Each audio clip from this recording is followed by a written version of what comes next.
কাজ করে আমরা আনবো। নর্মালি আমরা জয়েন করার সাথে সাথে এটা পাই না। এটা আমার অ্যাটলিস্ট 1 বছর কাজ করতে হয়। তারপর যে আপনাকে যেমন বললাম প্রতি মাসে 20% সিকলি যখন লক্ষ্য নিচ্ছেন, ক্যাজুয়াল লিভ নিচ্ছেন, আর লিভ নিয়ে ওটা বেঁচে গেছে, তখন ওটা ক্যারি ফরওয়ার্ড করতে পারেন। সামনে বছর যে লিভটা আবার আপনার 15 দিনের সাথে আরও নতুন করে 5 দিন করা যাবে। লিভটা কেন দিচ্ছে? লিভ কেন হচ্ছে আমাদের ভাতা দেয়। আবার অনেক কান্ট্রিতে একটাই বেশি সন্তান না নিলেও তাকে ভাতা দেয়। এটা ডিপেন্ড করে তাদের কান্ট্রির কী অবস্থা। আমার কাছে ওভার পপুলেটেড, থাকার জায়গা নেই, খাওয়ার জায়গা নেই, চাকরি নেই। আর আমাকে কিন্তু সরকার বলে তোমার 6টা করে বাচ্চা নাও, ভাতা নেই, তাহলে হবে। আমাদের কিন্তু খাওয়াতে পারতেছে। আগে গিয়ে যে বেঁচে আসছে তাকে দেখেন, তারপরে ভবিষ্যৎ পেলে। তো আমার প্যাটার্নিটিতে তো এটা একই বলেছে, 2বার হবে বছর জীবনে, চাকরি জীবনে, আর হলো 10 দিন করে, ম্যাক্সিমাম 10 দিন। ঠিক আছে, সুন্দর পলিসি। 6 মাস দেয় না, 4 মাস দেয় অনেক সময়, অনেক সময় খুব ঝামেলা করে, অনেক জায়গায় আছে। তারপরে এখানে আরেকটা ট্রাভেল সুন্দর একটা পলিসি আছে, যে আপনি রাতে গেলেও 2টা সিট নিয়ে যাবে, পারমিশন দেবেন, বাড়ি নর্মালি অ্যালাউড না।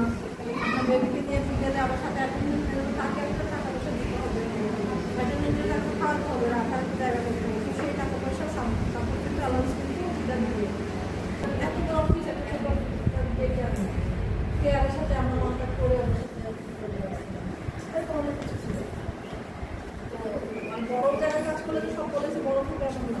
অনেক সুবিধা এই জন্যই কাজ করে যাই না অনেক জায়গায়, কারণ হলে এখানে এই পলিসিটা তো বেবিকে আমি এখানে রাখতে পারি, বেবিটাকে আমার এখানে স্কুলে দিয়ে আসতে পারি, ড্রপ করতে পারি, তাই না?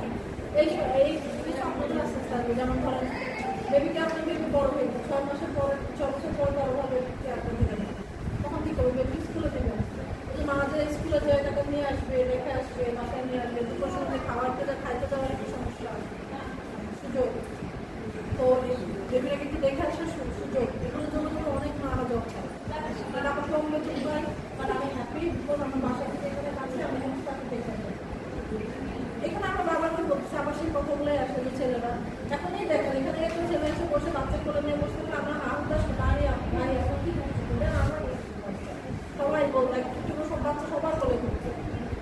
এরকমই আমি দেখছি, ওই মুখ ভাইয়ের বাচ্চা নিয়ে আসছে, কিন্তু বোনের বাচ্চা কিন্তু বোনের কাছেই আছে, আমরা কিন্তু যাচ্ছি না, কারণ আমি ওনারই দায়িত্ব, তাই না? এই যে এইগুলো আমাদের বলতেন যেগুলো এক পেশে দৃষ্টি